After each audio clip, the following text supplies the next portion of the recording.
Assalamualaikum warahmatullahi wabarakatuh.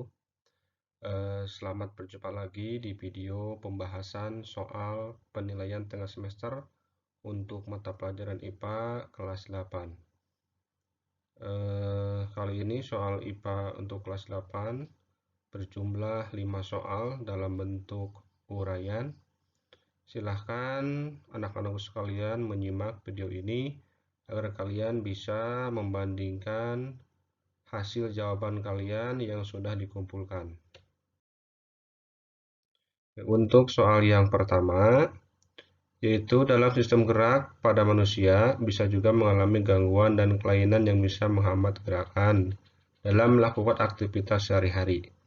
Kelainan pada sistem gerak ini bisa disebabkan karena osteoporosis. Pertanyaannya, apakah yang dimaksud dengan osteoporosis tersebut?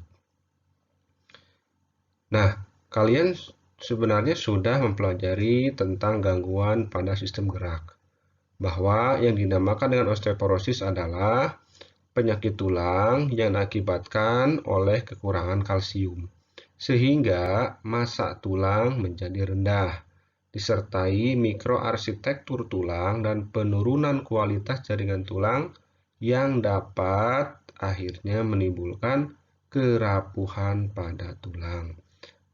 Gambarnya seperti berikut ini. Di dalam tulang terjadi keropos-keropos. Ini dikarenakan kekurangan kalsium dan mineral sehingga tulang menjadi rapuh dan patah. Oke, itu kalau jawabannya betul, nilai kalian adalah 20. Kemudian yang nomor 2, perhatikan pernyataan-pernyataan di bawah ini. Sebagian ikan memiliki bentuk tubuh torpedo. Sirip diperlukan untuk melakukan berbagai manuver di dalam air. Ekor dan sirip ikan berfungsi untuk menahan laju air. Bentuk streamline tubuh ikan berfungsi untuk mengurangi hambatan di dalam air. Berdasarkan pernyataan-pernyataan di atas yang mendukung ikan untuk melakukan berbagai gerakan di dalam air adalah pernyataan nomor berapa saja? Ya, ini soal pada bagian gerak hewan, ya. Karena yang ditujukan pada soal nomor 2 ini khususnya untuk hewan air, yaitu ikan. Ikan bisa bergerak dalam air, berbagai macam gerakannya, karena tubuhnya ada yang berbentuk torpedo. Kalian lihat ada ikan lumba-lumba, ya. Betul, dia bisa meliuk-liuk dalam air dan cepat sekali gerakannya. Kemudian ikan juga memiliki ekor dan siripnya, fungsinya untuk menahan laju air. Atau bisa berbagai manuver di dalam air juga ekor dan sirip ikan itu. Sehingga dia bisa bergerak ke kiri, ke kanan, ke atas maupun ke bawah. Kemudian ada juga ikan yang bentuknya streamline untuk mengurangi hambatan dalam air sehingga memiliki kecepatan yang sangat besar sekali. Ya, sehingga jawabannya 1, 3, dan 4. Nomor 3. Nomor 3 ini soal tentang hukum Newton pada bab gerak. Ini sebenarnya sudah kalian praktekkan secara sederhana, di mana ada gelas yang disimpan di atas kertas, kemudian kalian harus menarik kertas tersebut secara perlahan dan cepat. Yang terjadi apa? Ketika ditarik kertas secara cepat, gelasnya akan cenderung diam. Sedangkan kalau kertasnya ditarik secara perlahan, gelasnya akan ikut bergerak dengan kertas. Mengapa seperti itu? Nah, ini karena gelas akan memiliki kecenderungan untuk mempertahankan keadaan diamnya.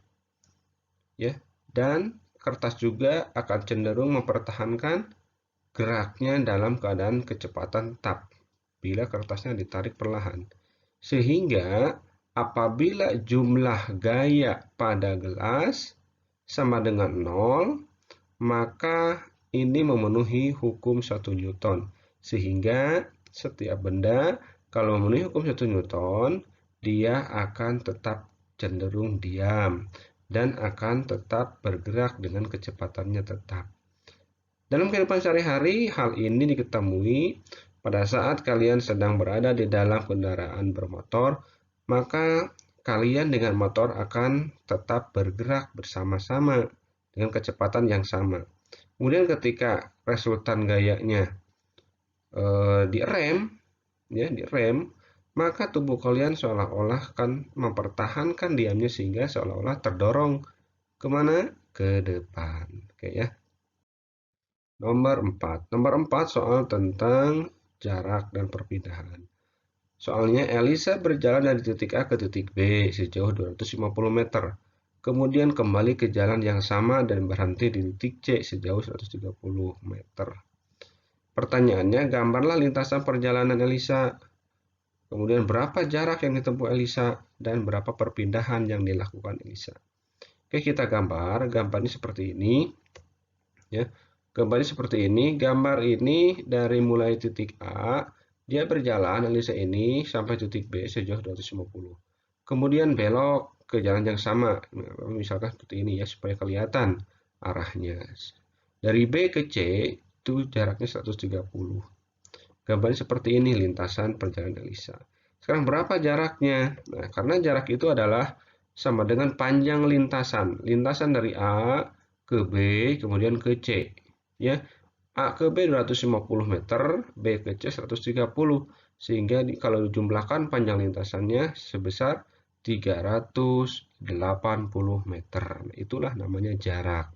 Sekarang berapa perpindahannya? Nah, perpindahan itu adalah jarak yang ditempuh dari titik akhir ke titik awal saja yang diperhitungkan. Dari A ke C saja berapa? Nah, kita tinggal kurangi saja. 250 dari A ke B 250, kemudian dikurangi 130. Sehingga jarak yang ditempuh hanya sampai 120 meter. Perpindahannya hanya 120 meter dari A sampai ke sini saja. Ya, 120 meter. Itulah perpindahannya. Kemudian yang nomor 5 yaitu soal tentang usaha. Mengapa mendorong tembok dianggap tidak melakukan usaha menurut ilmu fisika? Nah, hal ini karena kan kita tahu bahwa syarat usaha itu harus terjadi atau harus ada sebuah perpindahan atau perubahan posisi. Karena kalau kalian mendorong tembok dan tidak terjadi perubahan posisi pada temboknya, maka kalian dianggap tidak melakukan usaha. Walaupun sudah berkeringatan, bercucuran, walaupun sudah mengeluarkan tenaga yang sangat banyak. Tetapi karena temboknya tidak bergerak atau berpindah, maka hal itu tidak dikatakan melakukan usaha. Atau usahanya sama dengan nol. Oke.